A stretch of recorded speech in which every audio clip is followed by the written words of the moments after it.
The average working American just did something that should genuinely alarm you. They worked a full month. They paid their bills. They bought their groceries. And at the end of it, all they had less than $100 left in the bank. Not $1,000, not $500, under $100. If you think that sounds like an exaggeration, stick around, because in the next few minutes, I'm going to walk you through the exact math behind this. And by the end, you will understand why so many people who look financially fine on the outside are actually one flat tire away from a crisis. Here is the part most people miss. This is not about people who are irresponsible with money. This is about the national savings rate itself, hitting one of its lowest points in years. Savings rate simply means how much of your take-home pay is left over after you cover everything you need and everything you want. When that number shrinks towards zero, it tells you something bigger is happening underneath the surface. It tells you that the gap between what people earn and what life actually costs has quietly become razor thin. And once you understand this, you start to see why so many households that look stable are really just one unexpected bill away from falling behind. Stay with me, because the next part explains exactly why this happened. Wages have gone up over the last few years. That part is true, and it sounds like good news. But the cost of everything else went up faster. Groceries, rent, insurance, gas, childcare. These are not luxuries. These are the non-negotiable expenses that hit your bank account, whether you like it or not. When your paycheck grows by a small percentage, but your grocery bill grows by a much bigger one, the extra money you thought you earned disappears before you even notice it.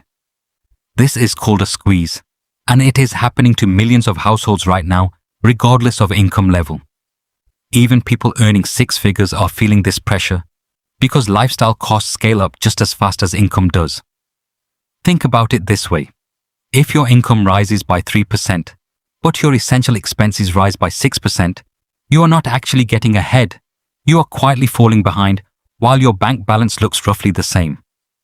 That illusion is exactly why so many people feel confused about their own finances. They are working harder and earning more, yet somehow always feel like they are treading water. Keep watching, because what comes next might be the most important part of this entire video. When people run out of room in their budget, they do not usually stop spending. They start borrowing instead. Recent data shows a large share of working adults have had to lean on credit cards or buy now pay later programs just to cover ordinary monthly expenses. Not vacations, not luxury purchases, groceries, utility bills, everyday essentials. This might feel like a temporary fix, but here is the trap. Every dollar you borrow today comes back tomorrow with interest attached. So the very tool that feels like relief in the moment quietly makes next month even harder than this one. It becomes a cycle. Borrow to cover the gap. Pay it back with interest. Have less room next month. Borrow again. If this sounds familiar to you or someone you know, you're definitely not alone. And understanding this cycle is the first step to breaking it.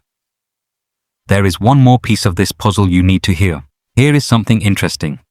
Official statistics often describe inflation as moderate or under control. But when you talk to real people about their actual grocery bills or their actual rent, increases the numbers they describe feel much higher than what gets reported. This is not you imagining things. There is a well-documented gap between how inflation is measured on paper and how price increases actually feel in daily life, especially for essentials that get purchased every single week. So if you have ever felt like your money buys less than the headlines, suggest trust that instinct because it is backed by something real. This matters because it changes how you should think about budgeting going forward. And that brings us to the part you actually came here for. So what do you actually do with all of this information? First, understand that having little to no savings buffer is now common, which means an emergency fund is not optional anymore, it is essential protection. Even a small cushion of a few $100s can be the difference between a minor inconvenience and a financial spiral. Second, be intentional about separating needs from wants before the month even begins, rather than figuring it out after your paycheck is already gone. Third, If you are currently relying on credit to cover basic living expenses, treat that as a warning sign worth addressing rather than a normal part of life. None of this requires a six-figure income to fix. It requires a plan and consistency applied over time. Even setting aside $20 or $30 from every paycheck into a separate account you do not touch can slowly rebuild the buffer that so many households currently lack. The goal is not to fix everything overnight. The goal is to stop the bleeding and build momentum in the right direction, one paycheck at a time. Stick around because the final section ties this all together in a way that actually changes how you approach next month. The households that stay financially steady during periods like this are rarely the ones earning the most. They are the ones who track where their money goes before spending it rather than after. That single habit alone often creates more breathing room than a raise ever could because it exposes the small leaks that quietly drain a budget every single month. Start by writing down every dollar that leaves your account for just 1 month. You do not need a complicated system. A simple notes app works fine. Once you can see the pattern clearly, you can finally start closing the gaps instead of guessing where your money went. The economy will keep shifting and headlines will keep changing, but the habit of knowing your numbers is something nobody can take away from you. If this video helped you see your own finances a little more clearly, make sure you are subscribed, because next time we are breaking down exactly how to build that emergency cushion starting from zero.